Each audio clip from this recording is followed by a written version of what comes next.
திரு Constantine எப்படி பார்க்குறீங்க? அவர் ஒரு விளக்கம் கொடுக்குறாரு. அம்பேத்கருக்கு என்ன நடந்தது, இன்னைக்கு காட்சிகளாக இதெல்லாம் இருக்குது. ஒரு எதிர்க்கட்சி தலைவர் பிரதமராக வர வேண்டியவர் இப்படி பேசலாமா, இப்படி செயல்படலாமா அப்படின்னு கேட்குறாரு. அப்படி ஒரு எண்ணம் இருக்கக்கூடியவர். அதாவது நடந்தது என்ன, யார் நடத்தியது நாடகம், யார் பண்ணியது அரசியல், இதுதான் நம்மளுடைய இன்றைய கேள்வி.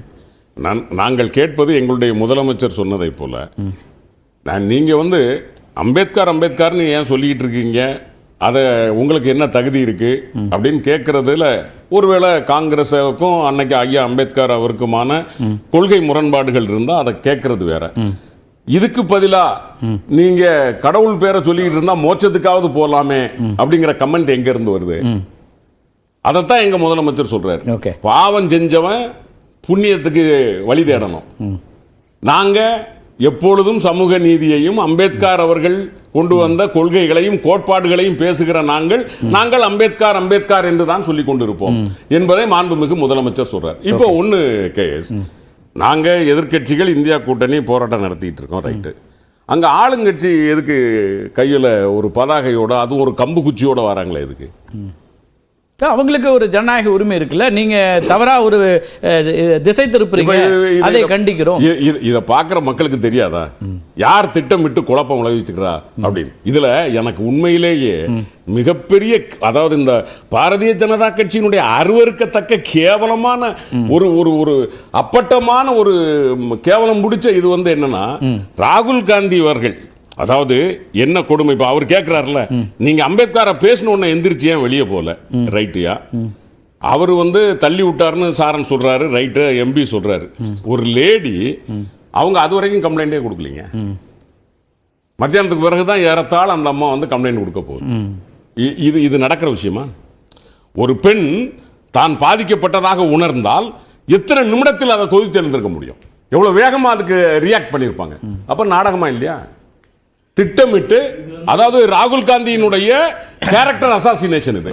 அதாவது ஒரு பெண் எம்பி கிட்ட போய் அவர் இப்படி இது ரொம்ப தவறான விஷயமா இருக்குங்க.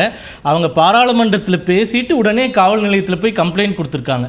ஒரு பெண் அரசியலுக்காக அவங்களே இப்படி தாழ்த்திக்குவாங்க. நீங்க சொல்றது எனக்கு ஏற்றுக்கொள்ளக்கூடியதா இல்ல. தயவு செய்து இந்த மாதிரி கருத்துக்களை சொல்ல வேண்டாம் நான் தாழ்மையோட கேட்கிறேன். பேசும்போது அந்த எம்பி பாராளுமன்றத்தில் அழுதுருக்காங்க. அழுகிறதும் நடிப்பா, எல்லாமே நடிப்பா. எப்படி அவங்க சொல்றாங்களே, எனக்கு அன்கம்ஃபர்டபிளா ஃபீல் ஆச்சு.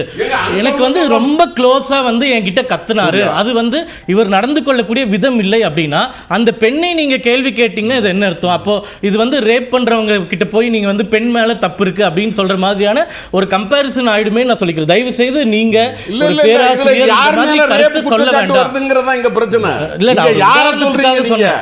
அதாவது உங்க வீட்டு மேல நீங்களே பெட்ரோல் குண்டு வீசுவீங்க, உங்க கார் மேல நீங்களே தீய கொளுத்துவீங்க, உங்க கட்சிக்காரன் நீங்களே அடிச்சு கொண்டு போடுவீங்க, உங்க நீங்க சாமின்னு சொல்ற சாமி கோயிலுக்குள்ளேயே பண்ணி இறைச்சி தூக்கி போட்டுட்டு சண்டையை கிளப்பி விடுவீங்க.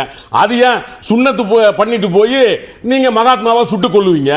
இதெல்லாம் உங்க வரலாறா இருக்கும்போது நாங்க என்ன பார்க்க வேண்டியிருக்கு? இன்னைக்கு நடத்துறது நீங்க நாடகம் தான். இதுதானே உங்க நாடகம், இதுதானே உங்களுடைய பின்புலம். பாரதிய ஜனதா கட்சியினுடைய வரலாறு இதுதானே சார். சரி, அங்க களத்தில் இருக்கக்கூடிய பத்திரிகையாளர்கிட்ட கேட்டுரும். நான் அரவிந்த் குணசேகரன் கேட்டுட்டு நான் வர்றேன். என்ன நடந்துச்சுன்றத எக்ஸ்பிளைன் பண்ணுங்க. இப்போ மாறி மாறி குற்றச்சாட்டுகளும் அதே போல புகார்களும் இருக்கக்கூடியதாக இருக்கு. ரெண்டு தரப்புலையும் புகார்கள் கொடுக்கப்பட்டிருக்கு. இன்றைய நிகழ்வு சொல்லுங்க. அம்பேத்கர் பத்தி சர்ச்சை மற்ற விஷயங்கள் நிறைய பேசியிருக்கோம். சூர்யா பேசுவார், அதுக்கு பிறகு மற்றவங்க கருத்து கேட்கிறேன். இன்றைக்கு நாடாளுமன்ற வளாகத்தில் என்ன நடந்துச்சு?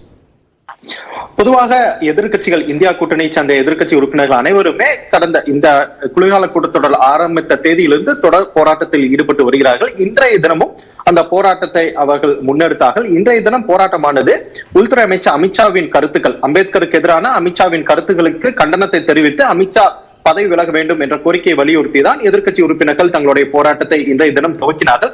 இன்றைய தினம் அம்பேத்கர் சிலையிலிருந்து, நாடாளுமன்ற வளாகத்திலே அம்பேத்கர் சிலை இருக்கிறது. முன்பு அந்த சிலை முன்னால் இருந்தது, தற்போது அந்த சிலை சற்று இடம் மாறி இருக்கிறது. அந்த இடத்திலிருந்து அவர்கள் பேரணியாக அந்த இடத்தில் நின்று அனைவரும் ஒன்று கூடி அங்கிருந்து பேரணியாக நடந்து வருகிறார்கள். அந்த விஷுவலை தான் நம்ம ஸ்கிரீன்லயும் நம்ம பாக்குறோம். சோ இப்படிதான் அங்கிருந்து அந்த ஓல்டு பார்லிமெண்ட், இப்ப நம்ம ரைட் சைட்ல பார்க்கறது ஓல்டு பார்லிமெண்ட், அந்த ஓல்டு பார்லிமெண்ட்ல இருந்து அப்படியே நடந்து வராங்க. புது பார்லிமெண்ட் உள்ள என்ட்ரி அவருக்காக இந்த ஒரு பேரணியாக நீங்களே பாத்தீங்கன்னா லைன்ல எல்லாம் நடந்து வருவாங்க. இது எதுவுமே ஒரு அன்ரூலி எல்லாம் கிடையாது. ரொம்ப ஒரு வரிசையாக அவர்கள் நடந்து வருகிறார்கள். அதனை தொடர்ந்து அந்த அதாவது எப்பவுமே வந்து போராட்டம் 10:30 மணிக்கு ஆரம்பிக்கும். 11 மணிக்கு ஹவுஸ் ஆரம்பிக்கும் போது லோக்சபா ப்ரொசீடிங்ஸ் ராஜ்யசபா ப்ரொசீடிங்ஸ் ஆரம்பிக்கிறதுக்கு முன்னாடி 10:30 மணில இருந்து போராட்டத்தை முடித்துக் கொண்டு 11 மணிக்கு இது அவைக்குள்ள போவாங்க. சோ அப்படிதான் இவர்கள்லாம் அந்த பேரணியாக அப்படியே நாடாளுமன்ற வளாகத்தை நோக்கி நடக்கிறார்கள். இன்றைய தினம் மக்கர் திவார், அதாவது நாடாளுமன்றத்தில் உள் நுழைவாயிலுக்கு அந்த பேர் வந்து மக்கர் துவார்ங்கிற ஒரு பேர் இருக்கு. அந்த இடத்துல இன்றைய தினம் பாஜக உறுப்பினர்களும் போராட்டத்தில் ஈடுபடுகிறார்கள். இதுல என்ன விசித்திரம்னா, கடந்த டிசம்பர் 4ஆம் தேதி இதே பாஜக உறுப்பினர்கள் எதிர்க்கட்சி உறுப்பினர்களுக்கு எதிராக மக்களவை தலைவர் ஓம் பிர்லாட்ட ஒரு புகாரை வைக்கிறார்கள். அதாவது நீங்க அந்த விஷுவல பார்க்கலாம். இந்த விஷுவல நின்றுக்க வந்து பாஜக உறுப்பினர்கள் நாடாளுமன்ற வளாகத்திற்கு உள்ள செல்லக்கூடிய அந்த நுழைவாயில அவர்கள் நின்று போராட்டம் நடத்துறார்கள். டிசம்பர் 4ஆம் தேதி இதே பாஜக உறுப்பினர்கள் எதிர்க்கட்சி உறுப்பினர்கள் இது போல இந்த இடத்துல நின்று போராட்டம் நடத்துவதால் எங்களால் உள்ள போக முடியல, இனிமேல் யாரையுமே அங்க போராட்டம் நடத்தக்கூடாதுன்னு ஓம் பிர்லாட்ட கம்ப்ளைண்ட் கொடுக்குறாங்க. ஓம் பிர்லா இது ஒரு ரூலிங்கா சொல்றார், ஹவுஸ்ல சொல்றார், யாருமே இனிமேல் மக்கர் திவார் முன்னாடி இருந்து போராட்டம் நடத்தக்கூடாது, யாரையும் உள்ள நுழைவதை யாரும் தடுக்க கூடாதுன்னு ஒரு கண்டிஷன் போடுறார். அதனை தொடர்ந்துதான் எதிர்க்கட்சி உறுப்பினர்கள் வெளியில இருந்து போராட்டத்தை ஆரம்பிச்சுட்டு வராங்க.